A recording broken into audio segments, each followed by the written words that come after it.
Fora da política não há salvação. Um canal e podcast para discutir política. Produzido por mim, o cientista político Cláudio Couto.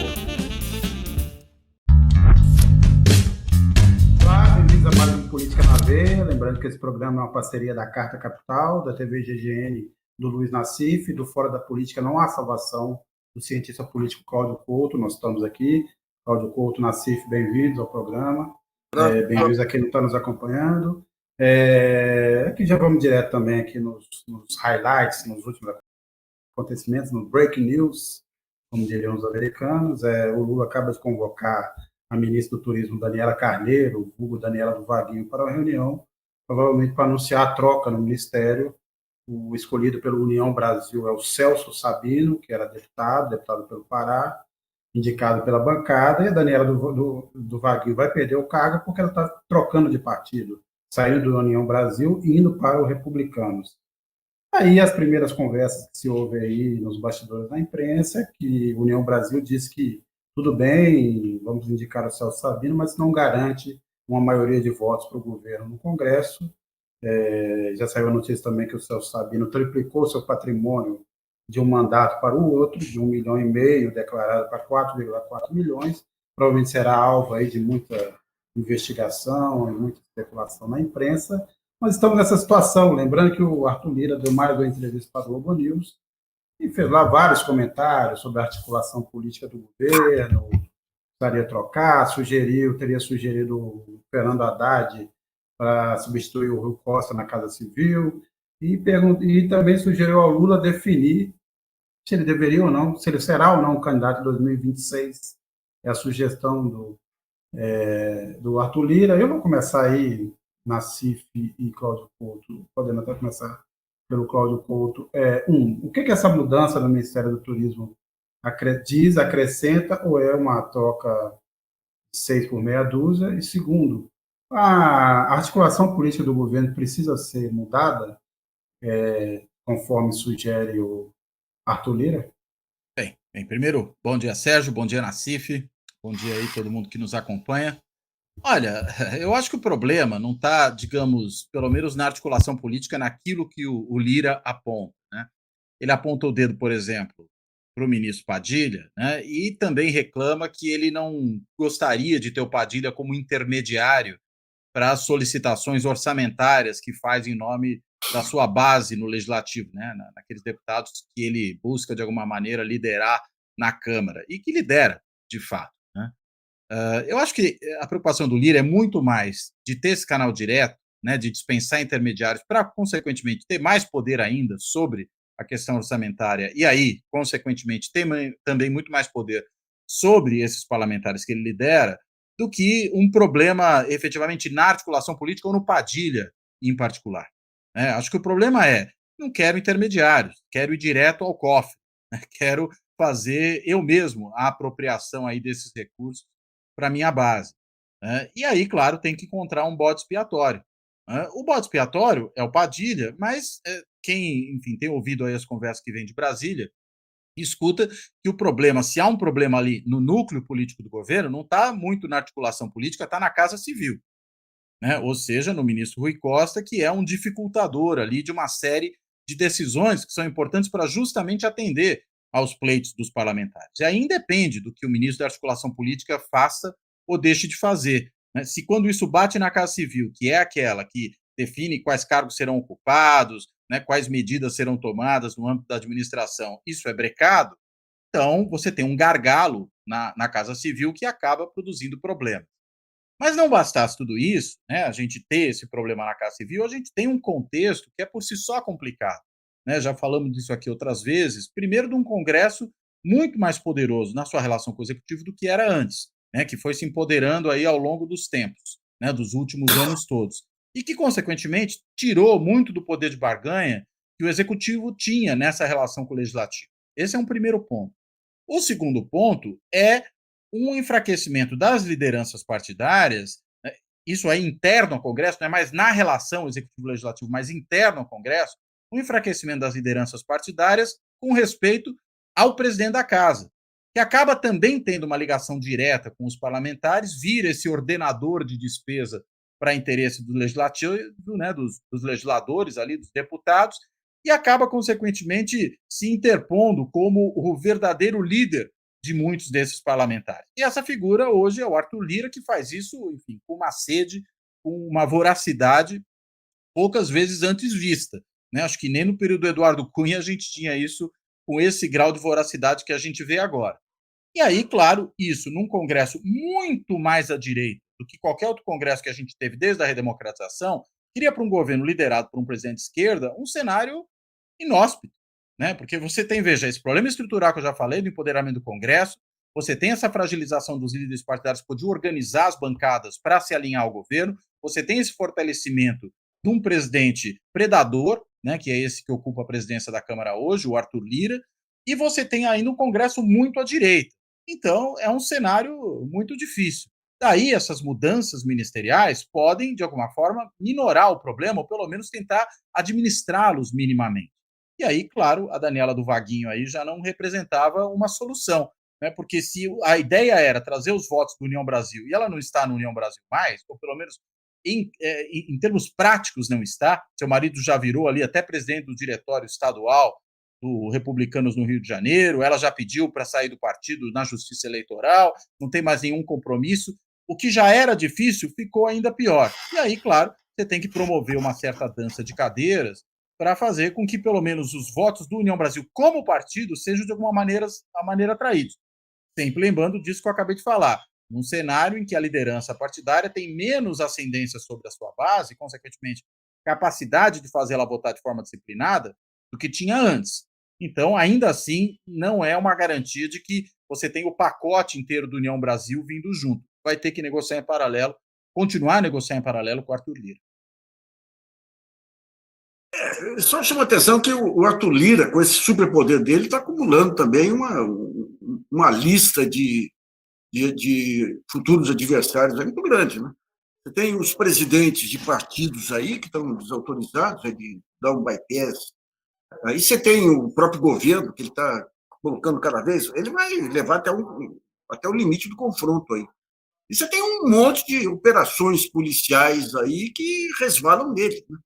Então você tem um Supremo um pouco amarrado por enquanto. Então, digamos, no primeiro sinal de fissura do poder do Lira aí, eu acho que ele é atropelado. Né? Mas realmente ele não tem limite, não tem limite. Agora aparece a mulher acusando ele de violência doméstica.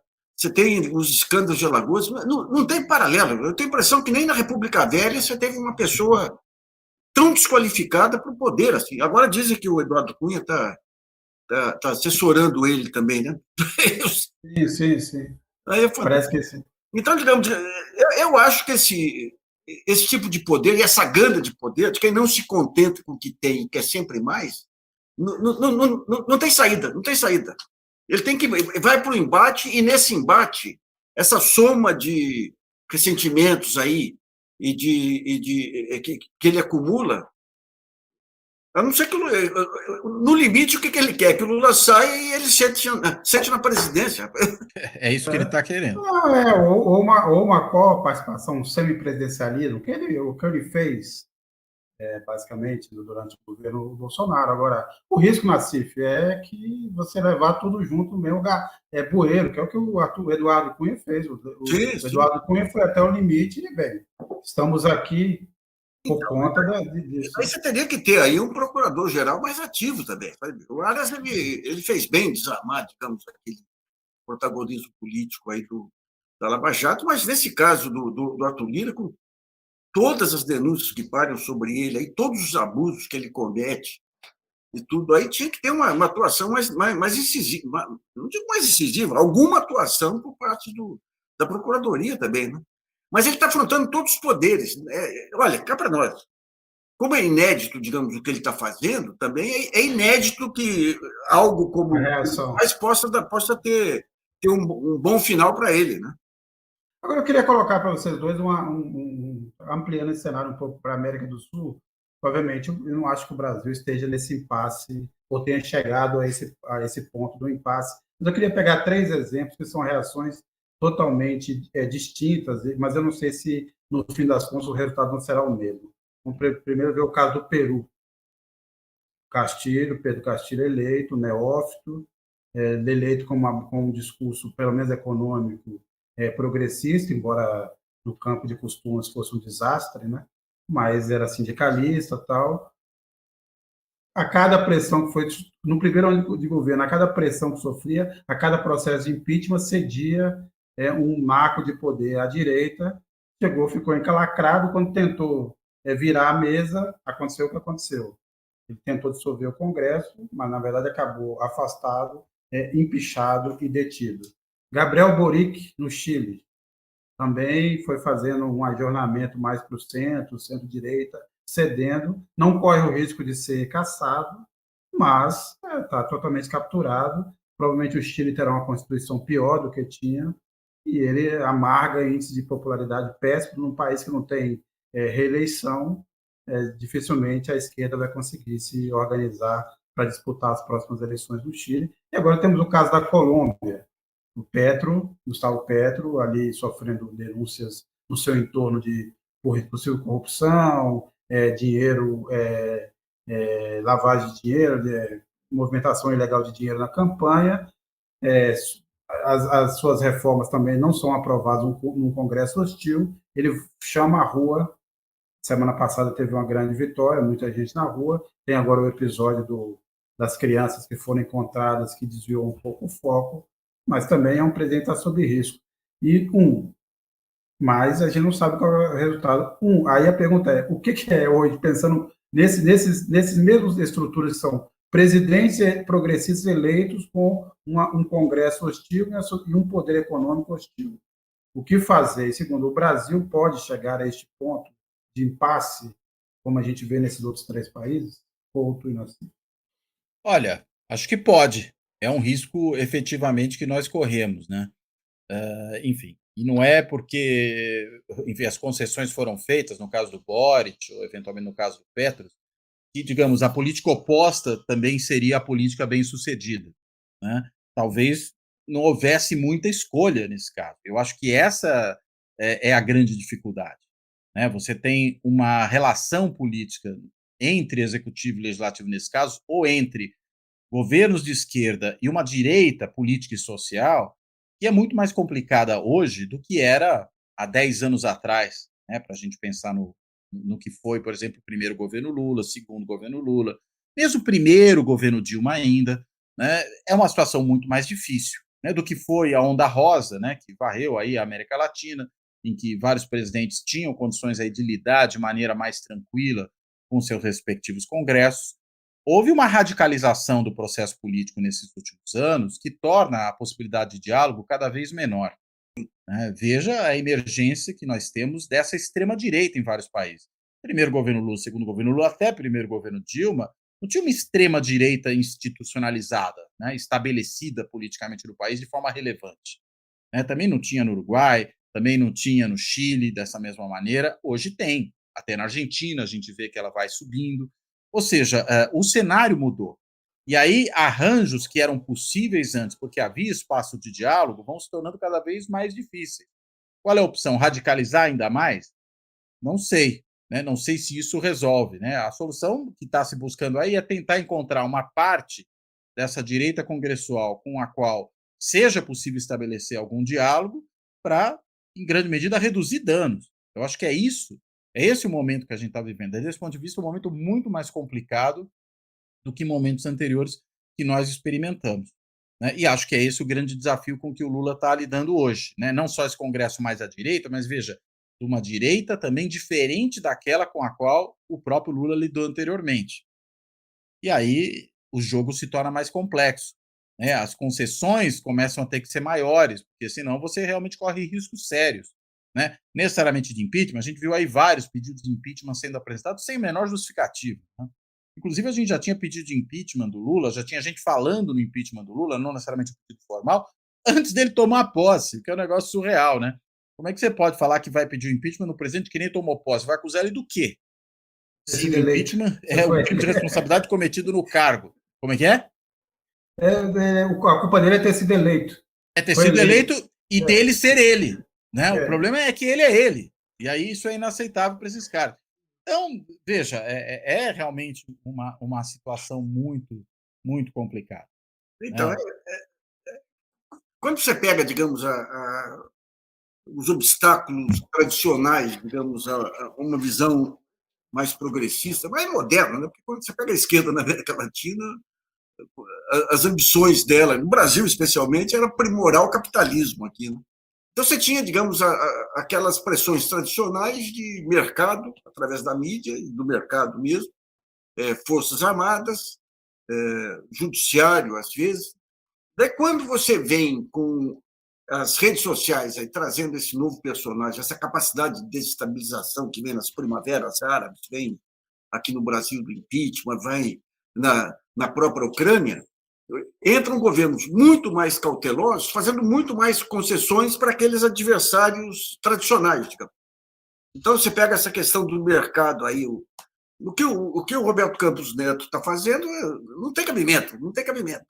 Mas não há força do lado do governo para uma pressão maior, a não ser o diálogo do Lula. Então, digamos, no caso do Brasil, a esperança qual é? Uma melhoria da economia que devolva popularidade ao Lula, devolvendo a popularidade, ele ganha poder para enfrentar. Será que é suficiente? E o problema maior é que, à medida que vai fazendo as concessões, ele vai se deslegitimando perante as bases também. Que é o que aconteceu com no próprio Chile aí, né? Então, é uma encrenca aí. Né? No caso do Brasil, qual a esperança do Lula? Uma melhoria da economia, essa questão dos investimentos internacionais aqui, dando outro patamar ao Lula, o reconhecimento internacional que cá para nós. Quando você pega aí o Lula do primeiro e segundo governo, o reconhecimento veio de fora para cá. Uhum. Aqui, enquanto ele fazia o Bolsa Família, você pegava ali câmbio lá, absurdo, a família do Bolsa Família pegou dinheiro para comprar geladeira, como se geladeira fosse fundamental para a preservação da vida. Nassif, desculpa te interromper, só queria lembrar, não sei se você lembra de uma das primeiras reportagens que a Folha fez, inclusive assinada pelo Fernando Canzian, a reclamação dos produtores de açúcar no Nordeste, que não achava mais empregados por causa do Bolsa Família. Quer dizer, a geração de vagabundos, não tinha mais gente para cortar cana. Sérgio, eu fui dar uma palestra em Fortaleza, com um fabricante de fertilizantes aí, e tinha lá os fazendeiros, aí eles reclamando do valor do Bolsa Família. Eu falei, gente, o negócio é o seguinte, eu saio toda manhã de casa, passo numa padaria lá, compro 2 paçocas e vou andar na Praça de Buenos Aires e volto. O que eu gasto de paçoca é quase o que tem o Bolsa Família, rapaz. Daí, quando eu volto, o sujeito liga para mim e fala, olha, não gostamos do que você falou lá. Eu falo, ué, contrate outro, pô. Ou seja, não adianta, você tem... É um país que tem um lado... tem o pior do lado anacrônico, desse lado escravista, e tem o pior do lado mercadista. Então, é complicado. Esse meio-campo... Por onde que você caminha o meio-campo aí? Agora, a gente teve esse dado, quer dizer, saiu essa pesquisa IPEC aí, não é exatamente nada preocupante, os números parecem muito parecidos dentro da margem de erro, mas houve ali os mais decepcionados, Cláudio Couto, são justamente a base mais fiel ao Lula, né? Decepcionado nesses 6 meses. Aí eu queria acrescentar um outro ponto, que é esse movimento todo de, vamos dizer assim, exaltação do ministro Fernando Haddad, né, tanto do mérito, sai ali, quer dizer, o Arthur Lira pede a troca, o Haddad é melhor, aí sai a notinha aqui e ali, porque o mercado agora gosta tanto do Haddad quanto gosta do Palocci, e aí, pensando na pesquisa IPEC e pensando nesse movimento em relação ao Haddad, que leitura que você faz o que é bom e o que é ruim nisso? Olha, o Haddad não é Palocci, né? Primeiro ponto. Sim, claro. Não estou nenhuma, né? Estou falando que do ponto de vista o mercado vê como um defensor de certo, assim, da responsabilidade, da austeridade. Né? Nenhuma comparação moral nem ética. Né? Não, mas mesmo com uma atuação de ministro da Fazenda, aí, o que o Palocci fazia era administrar mercado com informações sobre taxas do Banco Central e tudo aí, uma coisa. Agora, o Haddad ele tem uma estratégia. Essa estratégia ela depende fundamentalmente de uma melhora da economia e de sucesso, digamos, nos cortes aí desses subsídios indevidos, que nem Zona Franca. A Zona Franca é um absurdo, né? Porque lá eles dão um baita incentivo de ICMS, esse incentivo pode ser compensado nos impostos de outro. Por exemplo, pega a Ambev. A Ambev faz um concentrado lá, traz para cá superfaturado, daí ela consegue pegar um crédito de ICMS lá e abater do que ela tem que pagar para outros estados. Uma coisa. Então, digamos, o que ele está confiante, outro dia eu conversei com ele passou lá as vitórias que obteve no Supremo e tudo dentro dessa linha, e você tem essa recuperação da economia muito em função do setor agrícola, né? Porque a parte de indústria tem um caminho aí que talvez desperte um pouco aí as lideranças industriais, sabe? Eu andei conversando aí com alguns setores, aí mesmo lá naquele encontro da Fiesp lá, tem o Alckmin, o programa dele foi montado lá pelo Wallace, lá, porque o Alckmin não tem equipe, né? Ele trouxe aquele pessoal de São Paulo aqui que é fraquíssimo, né? Mas ele tem uma ideia importante lá, que é a constituição dos grupos de trabalho lá, com participação de empresários, trabalhadores e governo, né? Então, tem um início, digamos, de lobby industrial aí que pode ajudar nessa virada, né? Agora, a questão do Haddad é essa: ele ganha espaço, ele tenta ganhar espaço com esses 2 pontos, né, melhoria do PIB e redução dos subsídios, e se não conseguir atingir as metas lá o ano que vem, tem uma mudança que passou bem despercebida aí, mas que é muito importante, ele pode mudar a meta por lei ordinária. Então, isso aí dá uma flexibilidade, né? Agora, o governo hoje não tem maioria nem para lei ordinária, então isso são outros 500 aí, né? Imagina se precisasse de emenda constitucional. Pois é. Mas, de qualquer forma, você teve o Lula ontem na sua primeira live, vai voltar a fazer lives, ou vai iniciar uma série de lives, prometendo para mês que vem um pacote um novo PAC, né? Um pacote de investimento em infraestrutura. Não se sabe ainda de onde sairá o dinheiro, mas imagino que será um pouco desse rearranjo das promessas também de reforma tributária e de algumas vitórias que o governo obteve aí hoje. Obteve no Supremo agora uma vitória sobre os bancos, na forma de pagar EPIs, COFINS, que também será importante. Mas, Cláudio, queria te ouvir sobre essa pesquisa do IPEC, esse ponto sobre a base do Lula. Você acha que tem algum sinal ali que o Lula deveria ficar atento ou não? Olha, acho que, enfim, um pouco que eu falei ali na relação com o legislativo, de alguma forma, vale também para essa situação que as pesquisas vêm mostrando, né? É uma certa queda, né? E é uma queda, enfim, estatisticamente significante. Então, ela não é uma queda pura e simplesmente dentro da margem de erro, né? Mostra que o governo vem sofrendo um desgaste. E acho que isso se deve, na realidade, a uma combinação de fatores, né? Primeiro, essas dificuldades das quais a gente falava antes, que o governo vem enfrentando e que não são poucas, né? Dificuldades para poder, digamos, fazer entregas, né? Para mostrar que está produzindo coisas que podem ser percebidas pela sociedade como coisas positivas para ela. E aí, claro, a avaliação tende a cair, né? Segundo, uma situação econômica que, ainda que comece a dar agora sinais de melhora, e acho que isso pode vir a ser colhido um pouco mais à frente, é uma melhora que até agora não foi captada, né, pela população de maneira mais genérica, né? São os indicadores ali estão apontando algo nessa linha, os mercados que estão lidando com esses dados começam a ter uma reação, veja aí efeitos na bolsa, efeitos no câmbio que estão se apresentando, mas no dia a dia das pessoas isso ainda é muito pouco perceptível. E como as pessoas esperam que a situação econômica melhore para poder avaliar bem o governo, isso não é com esse governo, com qualquer um, enquanto isso não chega na ponta e as pessoas não percebem, a tendência é de um certo desalento, né? De uma certa decepção com aquilo que vem acontecendo. E um terceiro, eu acho que são aí os vários escorregões que o próprio governo vem dando, o presidente, inclusive, né?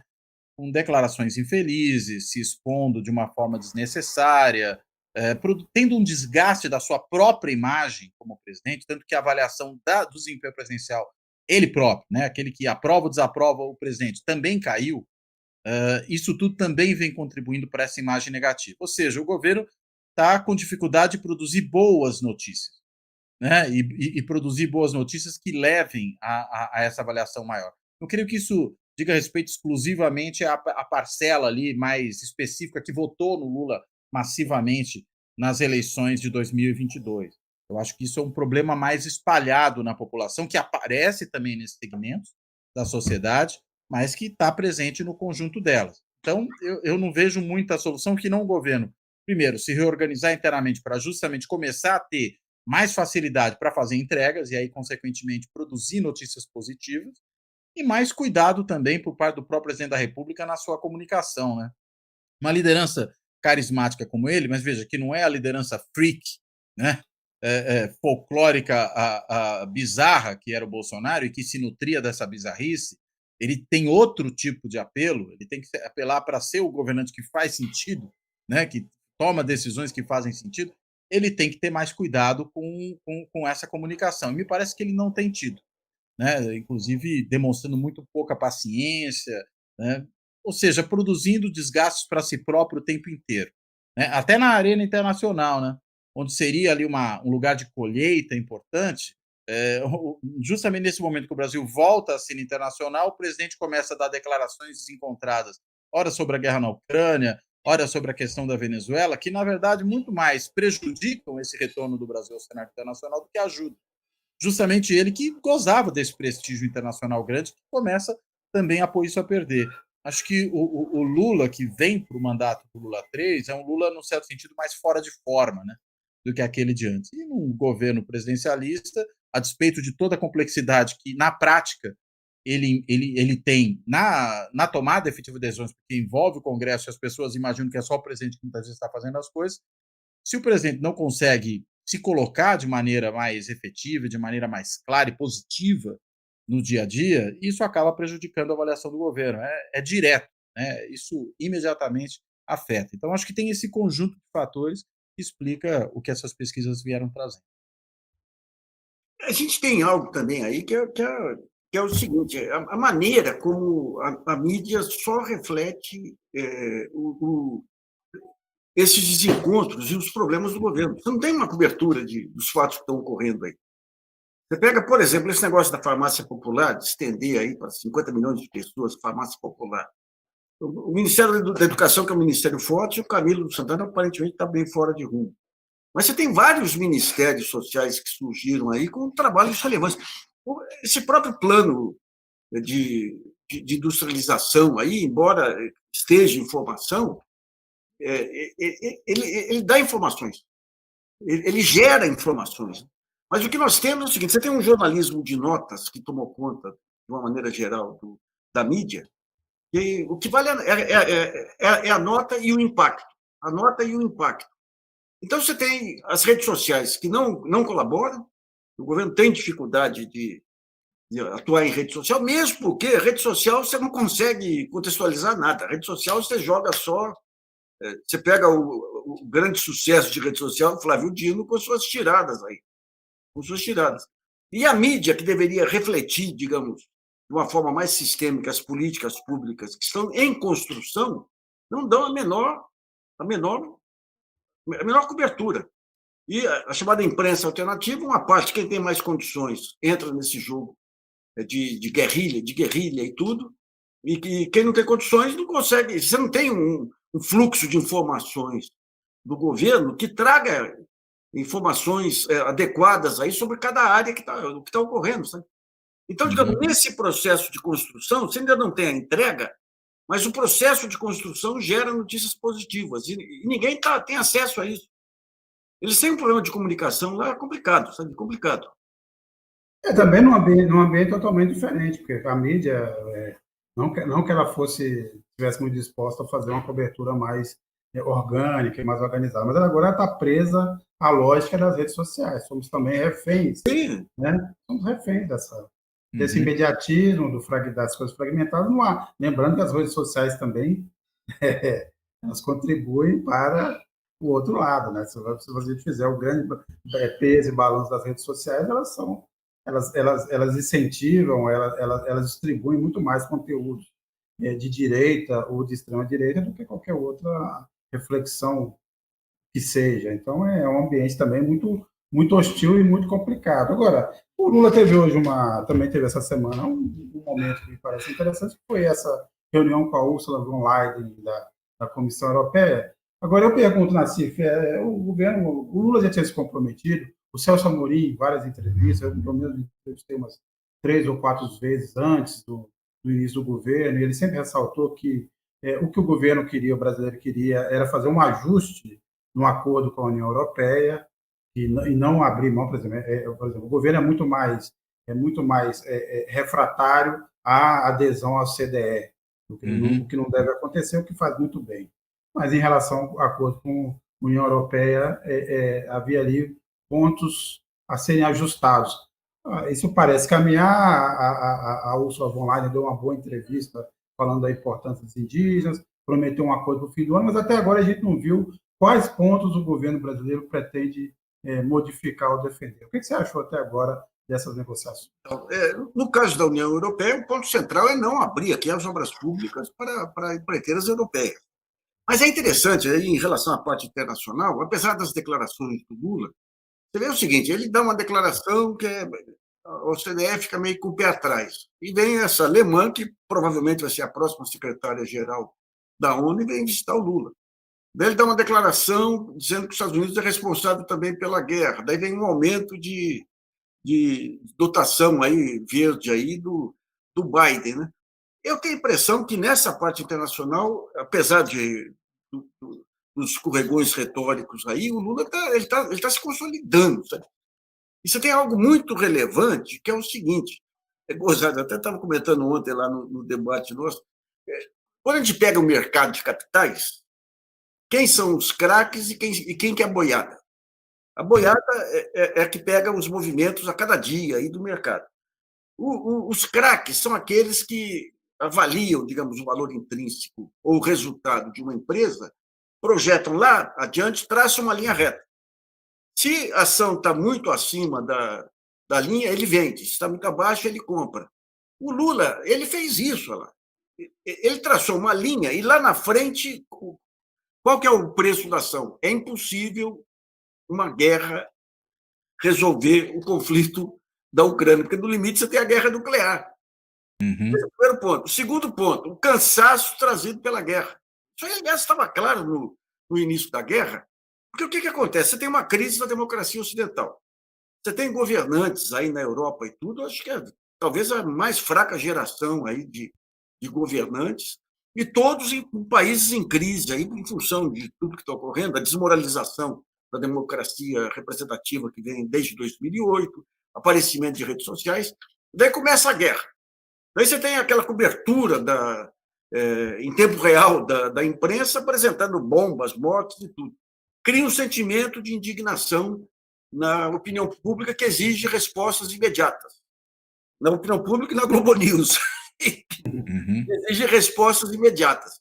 E respostas imediatas não é pressionar a Rússia para ter a paz, é liquidar com a Rússia, que é impossível.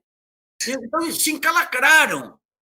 E, além de tudo, não conseguiram derrubar a economia da Rússia. A Rússia interfere no mercado de fertilizantes, no mercado de energia, e daí isso tudo provoca inflação mundial, a inflação provoca aumento de taxa de juros dos bancos centrais, abre espaço para uma crise financeira, e a opinião pública está de saco cheio. Está de saco cheio. Você chega nos Estados Unidos, aí quem que quer guerra agora? É o Biden para tentar garantir a sua eleição. Ontem a gente estava até vendo aí com o Pedro Costa, aí, com o nosso comentarista, a campanha do Trump é eleito, acaba com a guerra no dia seguinte. Tem um Kennedy que está tentando disputar com o Biden, que é a questão da paz. Você pega a indústria alemã, saco cheio com encarecimento, com problema de gás e tudo. Né? A opinião pública já cansou de...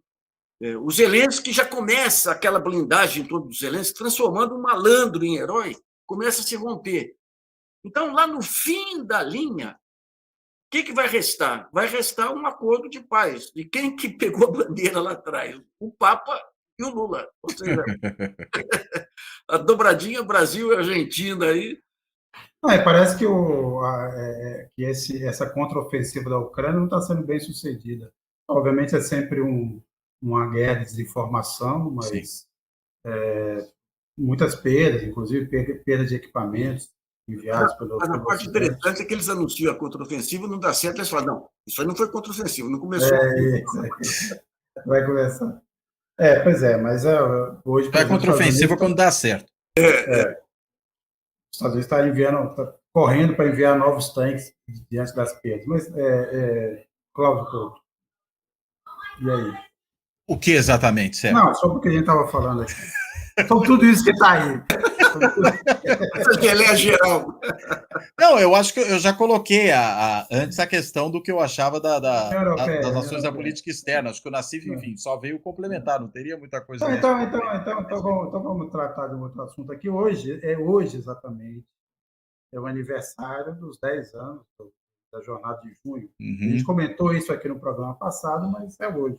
Foi justamente hoje que as primeiras manifestações em São Paulo, os 20 centavos, depois todo aquele movimento errático, primeiro do Haddad, que se escorou no Alckmin, e tudo que virou, obviamente queria a discussão continua. A gente falou disso um pouco no programa passado, Cláudio Porto, mas queria recuperar com você. Quer dizer, você acha que o que se produziu nessas semanas de análise dos 10 anos ajuda ou atrapalha a compreender aquele momento? Eu até agora continuo com as mesmas dúvidas que eu tinha em 2013. E Olha, você? eu acho, Sérgio, que tem muita coisa diferente, né, sendo apresentada aí nessa avaliação. Eu acho que são perspectivas muito conflitantes, inclusive, né.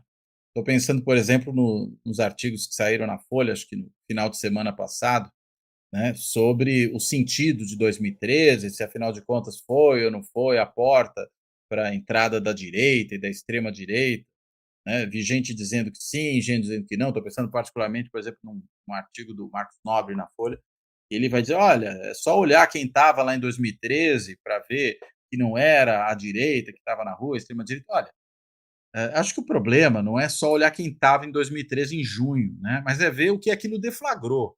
Acho que o processo tem que ser entendido assim, né? Porque uma coisa é o que quem estava, digamos, no início da jornada. A gente sabe, era o passe livre, né? O que o passe livre produziu ao longo do tempo, né? E estava ouvindo até um podcast da Folha, acho que de hoje cedo, né? Que saiu sobre uma avaliação e tem até uma autocrítica feita ali por uma das lideranças do MPL, Movimento Passe Livre, não confundir com o MBL, né? Em que ele Ou diz pode? que, oi?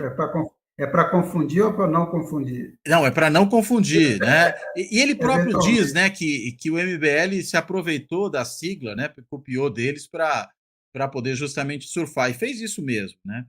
Até eu sempre gosto de brincar, dizer o seguinte, que o MPL pariu o MBL, né.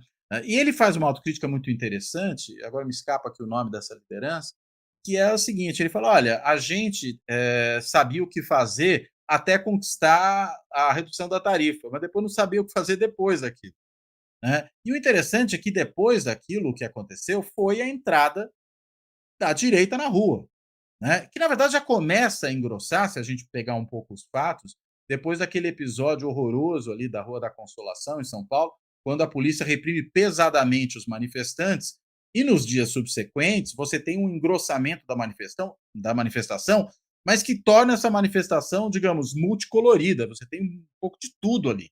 Você já não tem mais uma certa coloração ideológica, política posta, que era aquela do início, mais à esquerda, mas não necessariamente alinhada com o governo da época, né, o governo Dilma, crítica até mesmo a ele, mas à esquerda. Ali você começa a ter de tudo.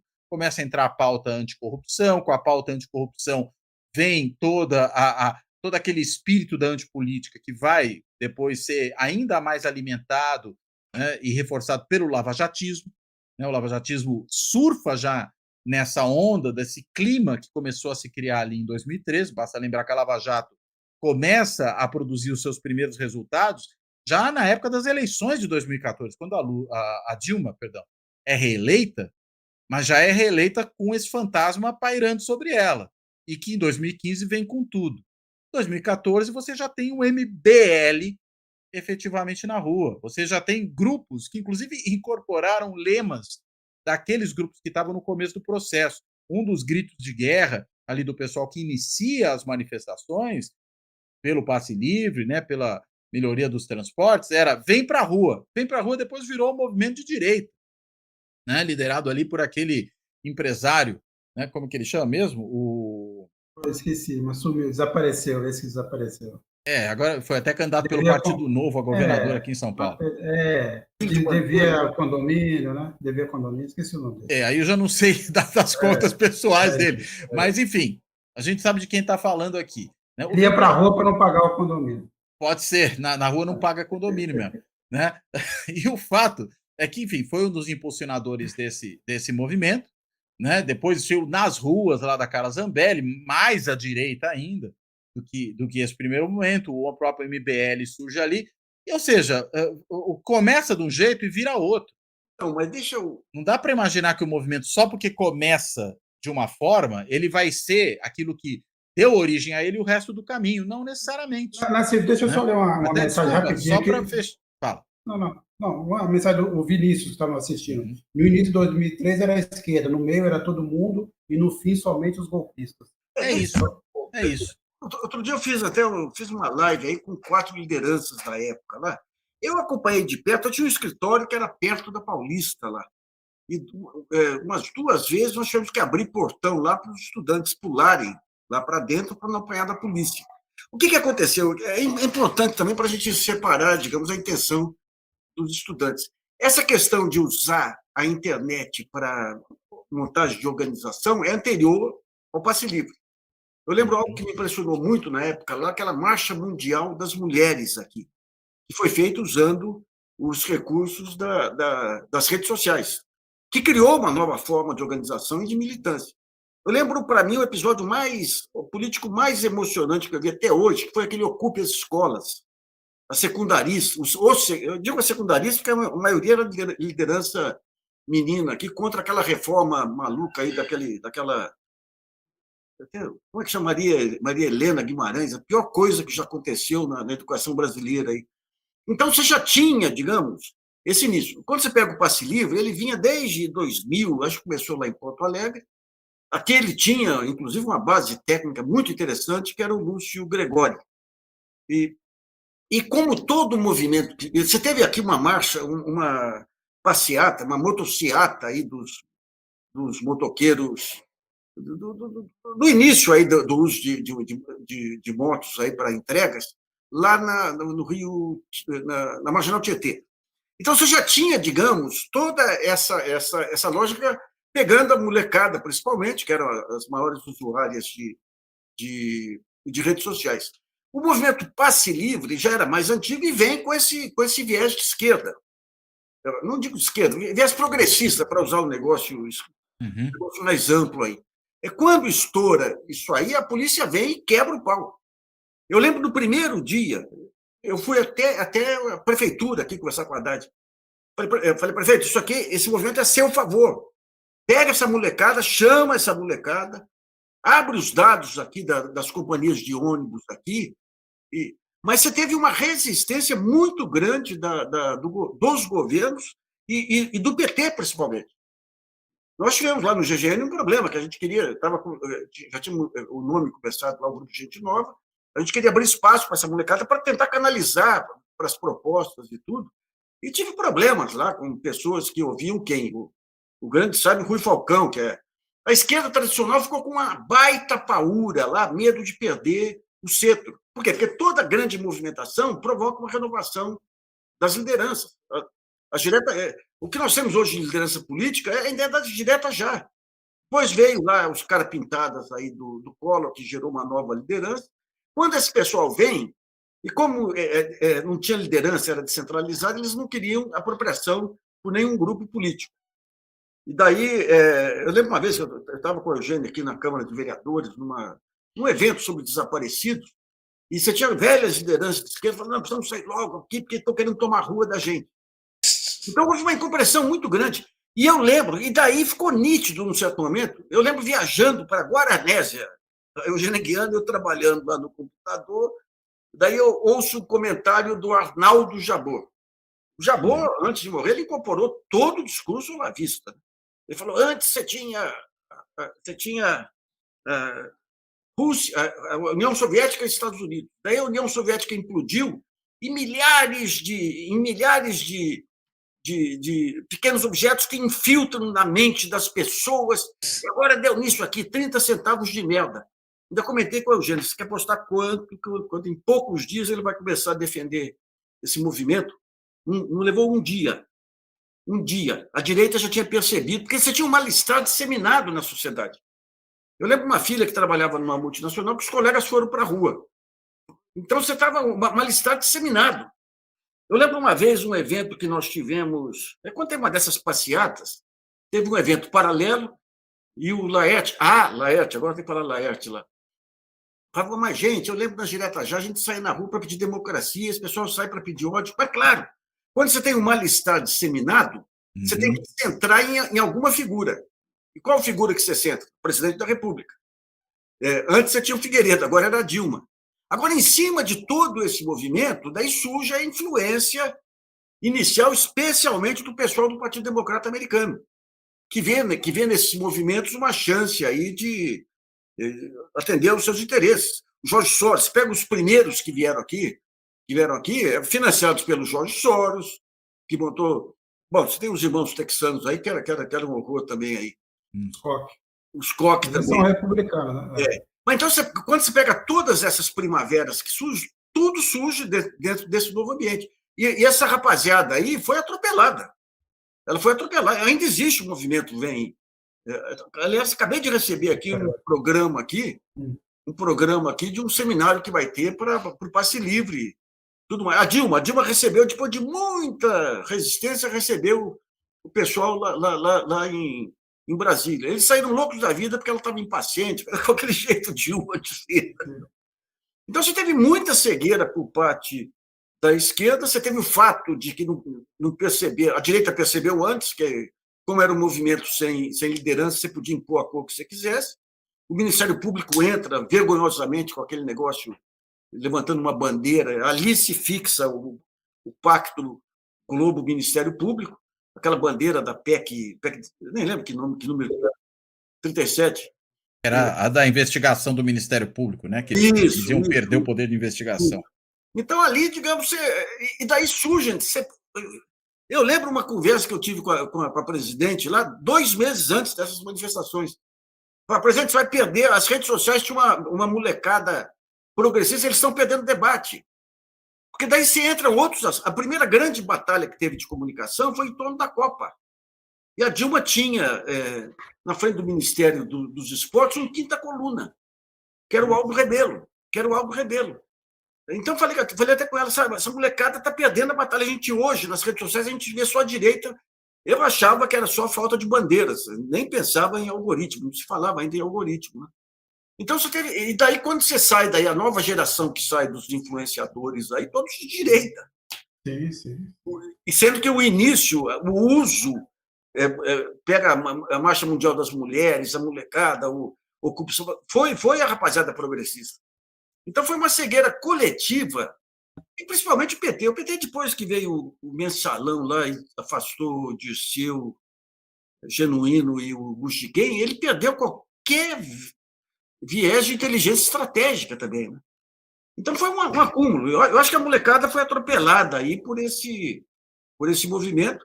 Agora, quando você pega, digamos, o uso político, você pega a Ucrânia, a mesma coisa, 2014. O mesmo processo para derrubar o presidente pró-Rússia. Ou seja, eles já pegam algo que já estava no ar e já tinha começado, e daí alavancam. Aparece lá no Rio lá uma moça ligada a uma agência de publicidade criada pelo Partido Democrata nos Estados Unidos para espalhar a Revolução Democrática pelo mundo.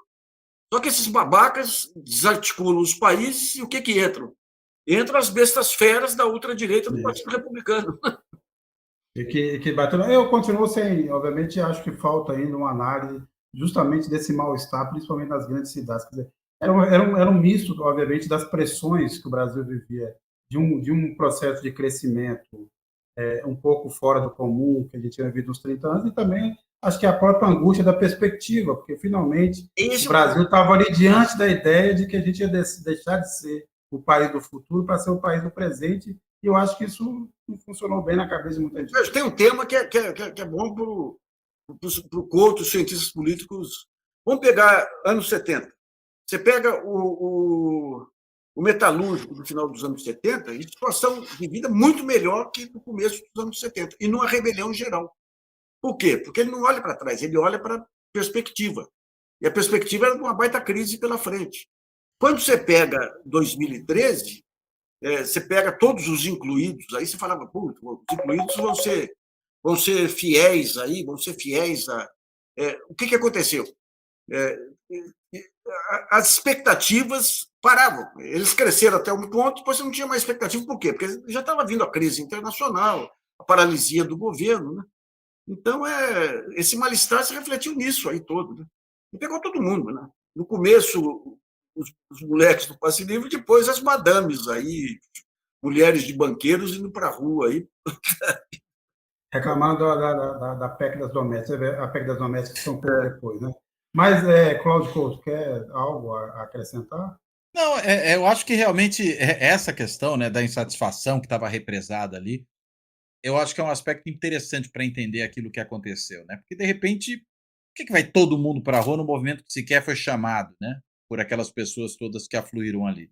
Acho que é porque você realmente teve, e acho que o Nassif colocou muito bem aí, depois de um certo período de crescimento, você teve a percepção de que bateu no teto. E aí, uma frustração de expectativas que acaba produzindo toda essa insatisfação, esse inconformismo e leva as pessoas à rua. Aliás, é interessante, né? Que vários desses processos de levante popular que acontecem mundo afora têm historicamente acontecido dessa maneira, né? Depois de um certo período de prosperidade, quando parece que a coisa chega, digamos, no planalto, né? E estabiliza e parece que não vai subir, às vezes até ameaça começar a ter um certo declínio, aí é que vem toda a insatisfação, né? Seja de quem achava que ainda precisava avançar mais, seja de quem falou, pô, logo na minha vez, né? Tem um pouco isso também. E acho que 2013 foi muito claramente algo que eclodiu dessa maneira. E a canalização disso, não necessariamente ela entra no problema objetivo de origem, né? Mas ela acaba encontrando algum tipo de tradução, algum tipo de substituto para isso que seja primeiro justificável na esfera pública. E, por exemplo, o combate à corrupção é uma coisa muito justificável na esfera pública. Quem vai ser a favor da corrupção? Quem vai dizer que é errado, né, lutar contra a corrupção? Ainda que talvez a insatisfação venha de uma perda de distinção social decorrente da redução da desigualdade da pobreza, né, aquilo que pode chamar de efeito rodoviária, né? Quando o cara fala que o aeroporto virou rodoviária, ele não vai dizer isso abertamente, muitas vezes. Ele vai dizer, não, o problema é a corrupção. Né? A corrupção acaba sendo ali um pretexto confortável para quem, na verdade, está se sentindo desconfortável por outros motivos, que não aqueles que coloca na linha de frente do seu protesto. Né? E eu gosto sempre de lembrar de uma coisa ali de 2013, que para mim é a marca principal do que aquele início do protesto gerou, que é o momento em que, ainda em 2013, vão para a rua faixas e cartazes contra partidos políticos genericamente. Não é nem contra um ou outro em específico, é contra os partidos. Aquilo, para mim, é a marca fundamental da antipolítica, porque negar partido é negar a essência da política na democracia, né? Que requer divergência, requer defesa dos próprios interesses numa disputa, né? Requer reconhecer o pluralismo, né? E partido é isso. Né? Então, quando vai essa coisa, meu partido é meu país, aquela faixa amarela que depois vira a camisa amarela, meu partido é o Brasil, que o Bolsonaro e filhos e quejandos acabam envergando, ali está dado o recado do que aquele protesto todo virou. E não à toa desembocou no que desembocou, né? Passa pelo impeachment e acaba desembocando na eleição do inominável. Tem um ponto que é relevante aí, que o Brasil, se você pegar 2008 e 2010, foram períodos riquíssimos de participação popular, com as conferências nacionais, Sim. pegando todos os setores. A Dilma, quando vem, ela corta qualquer forma de participação. Eu acho que isso aí foi uma das lições de 2013 que faz com que o Lula hoje crie todos esses ministérios aí, trazendo esses grupos aí identitários, para usar o termo. Porque quando começa o desmonte das melhores políticas sociais do PT, ninguém sai à rua para defender, a não ser a não ser os universitários. Então, digamos, eu acho que isso aí foi um aprendizado de que... E olha, em 2008 a 2010, o Lula, quando sai do governo, ele vai para a Europa, vai para os Estados Unidos, porque era visto como a salvação da social-democracia, o aprofundamento da democracia, justamente. E as conferências nacionais sendo vistas como a grande... E os conselhos de participação também como o grande instrumento. A Dilma não conseguiu entender isso. Não conseguiu entender. Daí se fechou, foi se fechando cada vez mais, se fechando. Esse negócio do meio empresarial. Vocês aí na Carta Capital, não foi o Roberto Setúbal que pediu para o Mino para conversar com a Dilma, para ir... Eu lembro que a gente bateu com o negócio lá do Conselhão. Quando saiu o Conselhão, eu fui assistir, os empresários saíram até aliviados. Finalmente estavam sendo ouvidos ali, mas ficou naquele primeiro, né? Ou seja, conforme não foi bem o que o colega do Couto falou, que a Dilma caiu só porque não conseguiu segurar a Lava Jato. Foi um conjunto enorme de fatores e de erros que foram cometidos aí. Né? E também de uma revanche, a revanche sempre teve presente. Agora, o Lula está tentando recriar todo esse ambiente de participação num outro cenário, né? Também ficou tudo mais hostil. O empresariado está mais hostil, né? O agronegócio está mais hostil e os movimentos sociais estão mais desconfiados. Uma notícia de última hora aqui, a ministra Daniela Carneiro, Daniela do Vaguinho, saiu da reunião com Lula e continua no cargo, ao menos por enquanto. Vai participar de novas reuniões, tal. Vamos ver o andamento. Talvez o acordo com a União Brasil ainda não esteja definitivamente fechado. Eu vou fazer aqui duas últimas perguntas, uma para cada um, e a gente tentar aqui fazer respostas aqui mais curtas. Vou fazer uma primeiro para o Cláudio Couto. Aliás, são duas perguntas do GGN. A Ceci Fernandes. Lula muda ou perece? O Genuíno está certo quando diz que o Lula negociar em bloco é um suicídio? Olha, não sei se negociar em bloco, o quê? Negociar com um bloco de partidos, é isso? Blocos de partidos, blocos de interesse. Eu acho que bloco que ele quer dizer em conjunto, tudo com o Lira, né? Então, o problema é, você tem que negociar com quem tem poder, né? E o Lira tem poder. Então, eu acho que não tem muita escapatória que não, em alguma medida, pelo menos, negociar com o Lira. Eu acho que o que não é prudente é negociar só com o Lira, porque aí você dá mais poder ainda para ele. Você tem que mostrar que você tem outras alternativas, outras entradas possíveis. Daí, a negociação com as lideranças partidárias, acho que é importante para isso, né? Para você mostrar que você tem outros interlocutores, que se o Lira não cooperar, haverá quem esteja ali disposto a cooperar. Né? Agora, não dá para fazer a negociação 1 a 1, né, com cada um dos parlamentares. Aí o presidente morre louco. Né? E é inadministrável uma coisa assim com 513 parlamentares na Câmara e mais 81 no Senado. Você tem que, vamos dizer, trabalhar no atacado minimamente isso.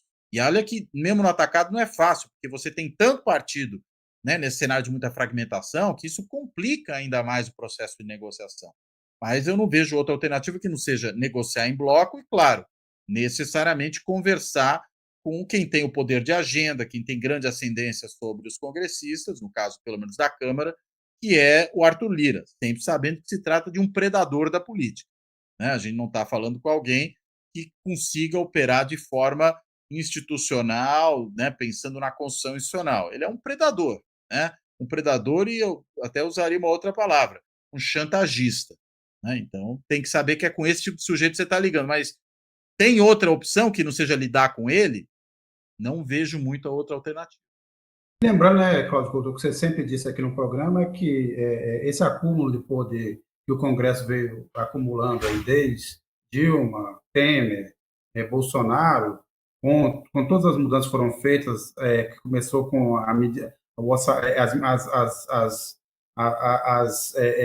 o orçamento impositivo, depois o orçamento secreto, também tornou menos eficiente você nomear para cargo, dar ministério, já não tem o mesmo efeito que tinha no passado.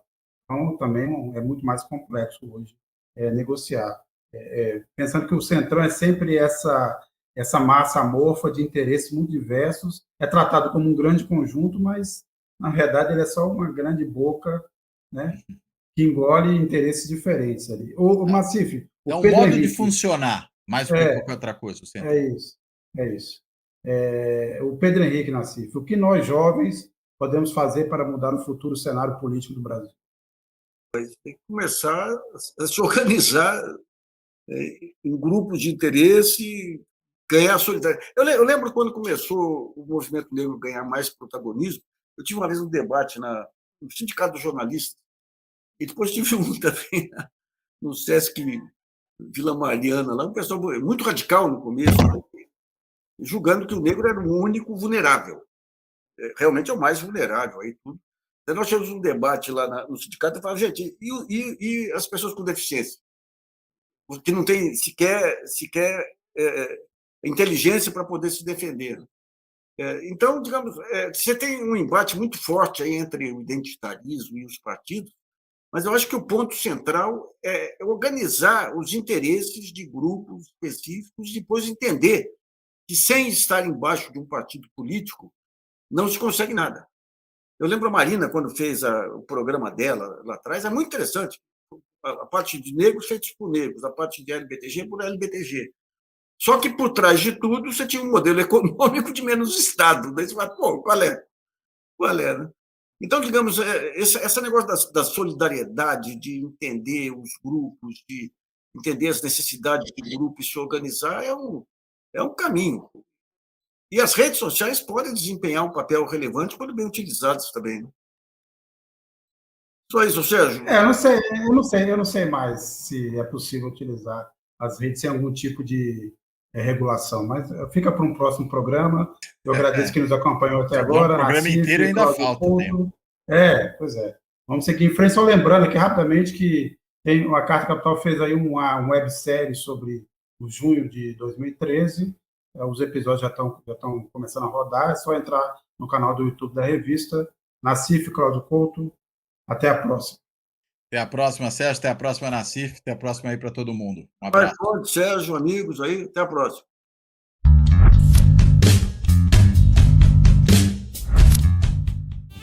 Fora da política, não há salvação. Um canal e podcast para discutir política.